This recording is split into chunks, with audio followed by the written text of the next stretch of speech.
Chicken नान वाला।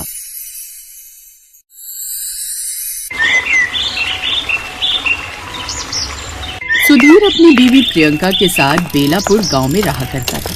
दोनों पति पत्नी की शादी के 6 साल बाद भी उनकी कोई संतान नहीं थी, जिस वजह से अक्सर प्रियंका परेशान रहा करती और उसकी सास उसे ताने दिया करती। एक दिन उसकी सास ने उसे ताने देते हुए कहा, ना जाने मेरे बेटे सुधीर को तुझ में क्या ही पसंद आया जो उसने तुझसे शादी कर ली, वरना मैं तो उसकी शादी अपनी बहन की दोस्त की लड़की से करवा देती। ना तो तू मुझे कोई सुख दे पाई और ना ही मेरे बेटे को उसकी संतान। माँ जी, अगर मैं माँ नहीं बन पाई तो इसमें मेरी क्या गलती है?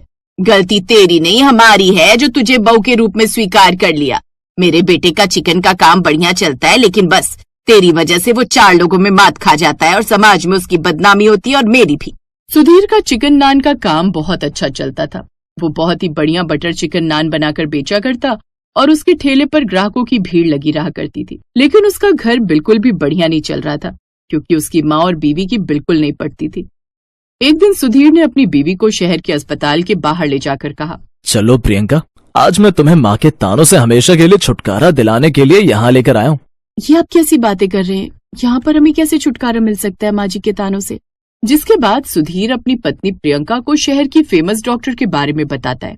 दोनों अंदर जाते हैं और डॉक्टर कहती है, जी देखिए, आपकी रिपोर्ट्स मैंने देखी, आपको बच्चा तो हो जाएगा, लेकिन प्रियंका जी को साल भर के लिए बेड रेस्ट करना होगा और इसमें 1 लाख का खर्चा आ जाएगा, दवाइयों और डिलीवरी मिलाकर। पर डॉक्टर साहिबा, हम इतने पैसे कहाँ से लेकर आएंगे? मेरे पति का काम भी इतना अच्छा नहीं चलता, वो तो एक ठेला लगाते हैं। तुम चिंता क्यों करती हो प्रियंका? भगवान ने यहाँ तक हमें रास्ता दिखाया है तो आगे भी कोई रास्ता दिखा देंगे। अब सुधीर और प्रियंका आ जाते हैं तो वहीं सुधीर परेशान होता है कि वो पैसों का इंतजाम कैसे करे। वो गांव में कई लोगों से उधार मांगता है, लेकिन कोई उसे उधार नहीं देता। यही बात गांव के विनोद को भी पता चलती है। वो लालच में आ जाता है और एक दिन सुधीर जब अपनी चिकन नान का ठेला लगाकर खड़ा होता है तो वो उसके पास आकर कहता है, अरे सुना है सुधीर कि तुझे 1 लाख रुपए की जरूरत है? मैं तुझे 2 लाख देने को तैयार हूँ, लेकिन मेरी एक शर्त है। क्या शर्त है भाई? अपना ये बटर चिकन नान का ठेला मेरे नाम कर दे और सब सामान और मुर्गियां भी। तेरा ये ठेला बहुत ही अच्छा चलता है, बस इस ठेले पर खड़े होने वाला आदमी बदल जाएगा, उसके बदले में मैं तुझे पैसे दे दूंगा।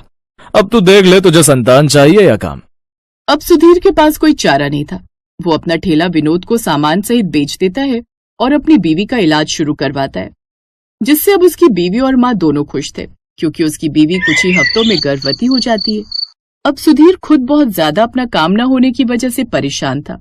आपने मेरे इलाज के लिए अपने ठेले को बेच दिया, अब आप क्या काम करेंगे जी? आप जानते हैं कि आपका बटर चिकन नान पूरे गांव में बहुत मशहूर था और अब विनोद उस काम को चला रहा है। प्रियंका, हुनर तो इंसान के हाथों में होता है, ठेले पर नहीं।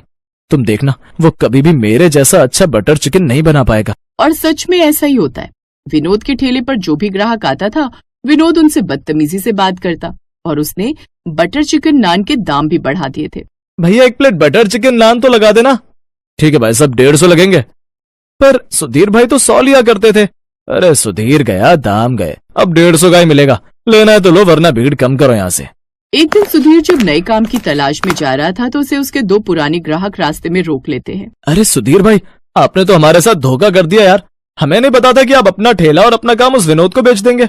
क्यों भाई साहब, आप ऐसा क्यों कह रहे हैं? क्या हो गया? वो एकदम बेस्वाद चिकन नान बनाता है और दाम भी बहुत बढ़ा रखे। हम तो आपसे यही कहेंगे कि आप एक नया ठेला खरीदकर बटर चिकन नान लगाना शुरू कर दो। भाई साहब, पैसों की तंगी के कारण ही तो मैंने अपना कारोबार विनोद को बेचा था। पैसे होते तो मैं अपना ठेला लगाना लेता, हमारे पास तो पैसे ही नहीं है। तभी एक ग्राहक उसे घर पर बटर चिकन बनाकर सप्लाई करने का आइडिया देता है।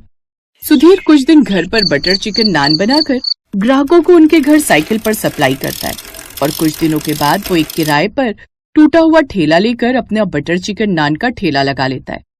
अब तो विनोद का काम और भी मंदा हो जाता है और इसलिए वो अब दाम भी आधे कर देता है, लेकिन तब भी उसके पास ग्राहक नहीं आते। वहीं सुधीर ने दाम बढ़ा दिए ताकि उसे मुनाफा हो सके, लेकिन तब भी ग्राहक उसके पास ही आते। सुधीर भाई, हम तो तरस गए थे तुम्हारे हाथों का ये बटर चिकन नान खाने के लिए। सच में ऐसा स्वाद तो कहीं नहीं मिलता।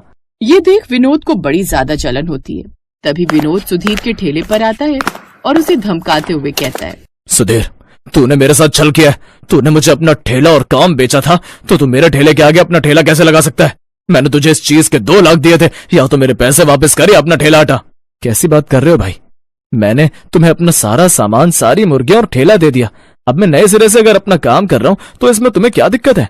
मैंने तुम्हें अपना काम दिया था, अपना हुनर नहीं। तूने मेरे साथ धोखा किया है और इस बात का फैसला पंचायत ही करेगी। लेकिन पंचायत भी सुधीर को ही सही ठहराती है। गुस्से में विनोद उसी रात चुपके से सुधीर के ठेले को तोड़ देता है और उस पर तेल डालकर आग लगा देता है।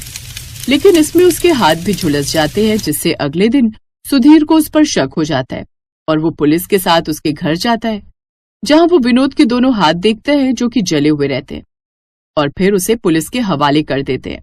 मुझे माफ कर दो सुधीर, आज के बाद मैं तुम्हें कभी परेशान नहीं करूंगा।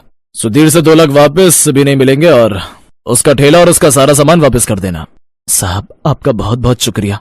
आपने मेरा पुराना ठेला मुझे वापस दिलवा दिया, लेकिन मैं वादा करता हूं कि मैं धीरे धीरे उसके सारे पैसे वापस लौटा दूंगा, क्योंकि मुसीबत के वक्त उसने मेरा साथ दिया था। और विनोद को भी अपनी गलती का एहसास होता है। अब सुधीर के पास उसका ठेला वापस आ जाता है। वो बहुत मन लगाकर काम करता है और विनोद को भी अपने साथ काम पर रख लेता है। दोनों मिलकर खूब तरक्की करते हैं। वहीं कुछ महीनों के बाद प्रियंका एक सुंदर सी बेटी को जन्म देती है और सुधीर का परिवार भी पूरा हो जाता है। इसके बाद सुधीर अपनी बेटी के जन्मदिन पर गांव में एक बटर चिकन नान की दुकान की शुरुआत करता है और अपना पुराना ठेला फिर से विनोद को तोहफे के रूप में दे देता है।